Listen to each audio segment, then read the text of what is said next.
కానీ ఇప్పుడు రేవంత్ రెడ్డి ప్రభుత్వాన్ని చూస్తుంటే అసలు ఈయనను తిట్టడం కూడా వేస్ట్ అనిపిస్తుంది. ఎందుకు? ఎందుకంటే కేసీఆర్ని తిట్టడంలో ఆయనకు తెలంగాణ సోయి ఉంది. ఒక టీఆర్ఎస్ అనే ఒక పొలిటికల్ పార్టీ పెట్టిండు.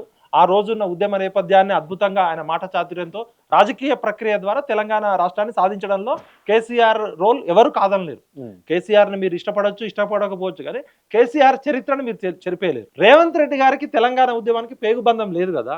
ఇప్పుడు నేను రేవంత్ రెడ్డి గారిని ప్రశ్నించడానికి కూడా ఆయనకు అసలు ఇప్పుడు తెలంగాణ విటల్ ఏంటి, తెలంగాణ విటల్ బ్యాక్గ్రౌండ్ ఏంటి, తెలంగాణ విటల్ ఎందుకు అడుగుతుందో కేసీఆర్కి తెలుసు.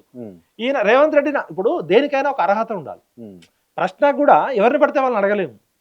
ఇప్పుడు నేను నిన్న ఒక ప్రశ్న అడుగుతున్నాను, నువ్వు ఒక ప్రశ్న అడుగుతున్నావు అంటే ఆ ప్రశ్నించే హక్కు నీకు ఉండాలి, సమాధానం చెప్పే బాధ్యత నాకు ఉండాలి.